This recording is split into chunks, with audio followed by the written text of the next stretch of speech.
comrades asibonge ma comrades gogogo nomkhulu sesisebenzile into yabo sekuyisikhathi eside siqalile. Siyabonga kulabo bathi imali ivaliwe, siyabonga kulabo bathi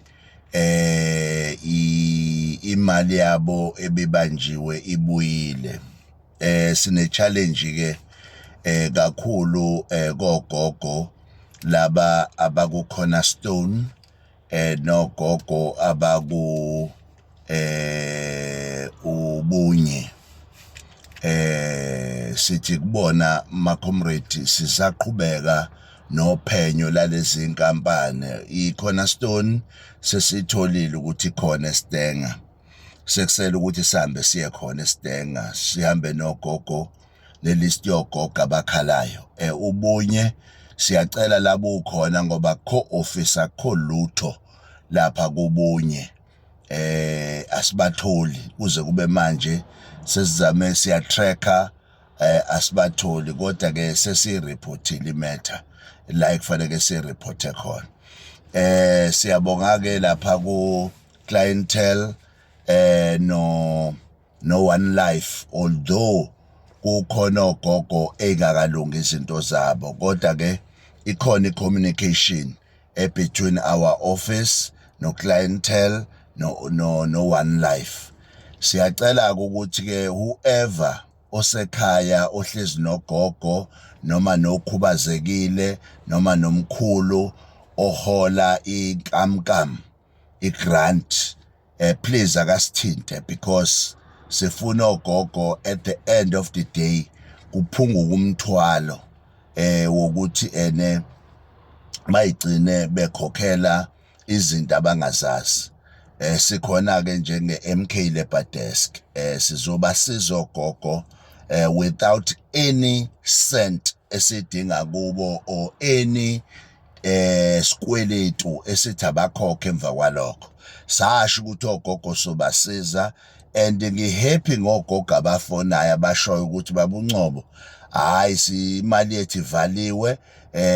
Goli kade beshaya ihlombe, KZN bashaya ihlombe, kodwa bakhona ogogo izinto zabo ezisamile eingakalungi. Siyaqhubeka ke office siya-investigator, siyaqhubeka e-office senza sure ukuthi ogogo abayithola into yabo. Sasivumelene ke nabo ukuthi ke uma ke sebeyithola imali zabo sebengikhumbula ngobani ngo-4 November 2026. Niyazi ukuthi kwenziwani. Ogogo bayeke ko register njoba kuzoba uJune u-IEC evula ama stations ukuthi abantu bakwazi ukuyobhala. So umuntu ogogo nje bakwethu nimqhube ngebhala ahambe ayo register ngoJune. Ngizonikeza idate maduze nje, kodwa lokho kubaluleke ngoba niyazi ukuthi siqhamukaphi. Ugogo noma ngabe kuthiwa awubanga nayo inkinga, kodwa uyazi ukuthi seninaye umuntu onimele. Nginimele bogogo, akekho umuntu ozophinda adlale ngani, akekho umuntu ozophinde athi kunemali ayideductayo kungafanele emalini yenu. Simile la njenge-MK Labour Desk, simile njenge-MK, sithi cha ngogogo. Ngicela uyidluliseke le video uyinikeze abantu abawu-20 in the world, hayi kodwa ke phela overseas but in the country, i-South Africa, ukuthi laba bangakasizakali bathinte u-061 525 bese kuba u-2949, noma bathi MK Labour Desk @gmail.com. Basokwazi ukusithinta sikwazi ukubalekelela, because eyethinto ukuthi kube khona izinto esizenzayo before abantu bavote babone ukuthi sibasebenzele. Kwaza mkhonto, kwaza mkhonto, kwaza.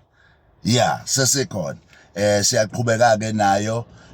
Nale abasebenzi ke ayimile bakwethu, sesinabo abantu abalekelelayo, abasebenzi abadinga usizo sesinawo ama ground forces esinawo kuma regions nakuma province. Uma ngabe unenkinga emsebenzini, just send your number nekhampani okuyo bese sibuka ukuthi addressa kanjani inkinga yakho. Sisekhona, sisasebenza ngoSunforce. Siyabonga ke, amandla wethu.